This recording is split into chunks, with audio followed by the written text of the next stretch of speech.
വിദ്യാഭ്യാസമുള്ള ഒരുത്തനും നമ്മളെ പാർട്ടിയിലില്ലേ?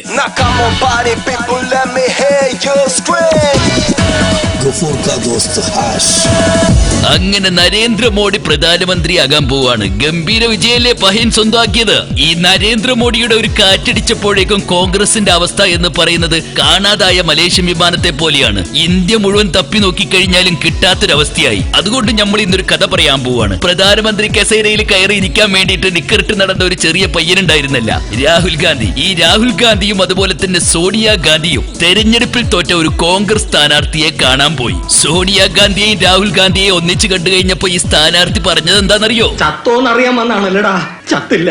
നീ ദയവായി ഞാൻ പറയുന്ന ഒന്ന് കേൾക്കണം. എനിക്കൊന്നും കേൾക്കണ്ട. അധികം ദേഹം ഇളക്കണ്ട. ഇനി ഇളകാനൊന്നുമില്ല, എല്ലാ അവന്മാരടിച്ചിളക്കി. കിടക്കണ്ട. ഞാൻ പറയുന്ന ഒന്ന് എന്നെ തുടരുത്. നീ ഇമോഷണൽ ആവരുത്. നീയും റാന്തിയും കൂടി ഇത്രയും നാൾ തിന്ന് മുടിച്ചത് എന്റെ കാശ്. നീയും അവളും കൂടി ഇത്രയും നാൾ ഉടുത്തൊരു കിടന്നത് എന്റെ കാശ്. അവസാനം നീ കാണിച്ച് തെണ്ടിത്തരത്തിന് ഓടിച്ചത് എന്റെ കൈ. അതെ, കൈയൊടിഞ്ഞു. മത്സരിച്ച 99% കോൺഗ്രസുകാരുടെയും കൈയൊടിഞ്ഞു. ഇതിനിടയ്ക്ക് നമ്മൾ വാരാണസിയിൽ നിന്ന് ഒരു പാട്ട് കേട്ടുട്ടോ. നരേന്ദ്രമോദിയും കൂട്ടരും അരവിന്ദ് കെജ്രിവാളിനെ നോക്കി പാടിയ ഒരു പാട്ട്.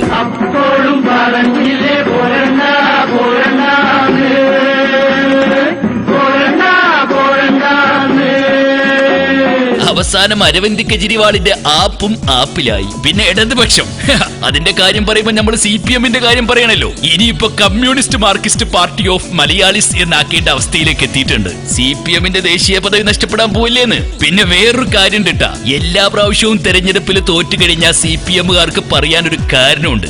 ആ കാരണവും ഇപ്രാവശ്യം അവര് പറഞ്ഞു. വിഘടനവാദികളും പ്രതിക്രിയാവാദികളും പ്രഥമദൃഷ്ട്യാ അകൽച്ചയിലായിരുന്നെങ്കിലും അവർക്കിടയിലുള്ള അന്തർധാര സജീവമായിരുന്നു എന്ന് വേണം കരുതാൻ. ഒന്ന്, ബൂർഷ്വാസികളും തക്കം പാർത്തിരിക്കുകയായിരുന്നു.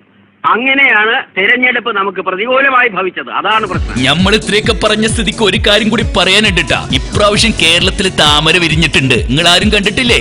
തിരുവനന്തപുരത്ത് നെയ്യാറ്റിൻകരക്കടുത്തുള്ള ഒരു കുളത്തിലാണ് ഒരു താമര വിരിഞ്ഞത്.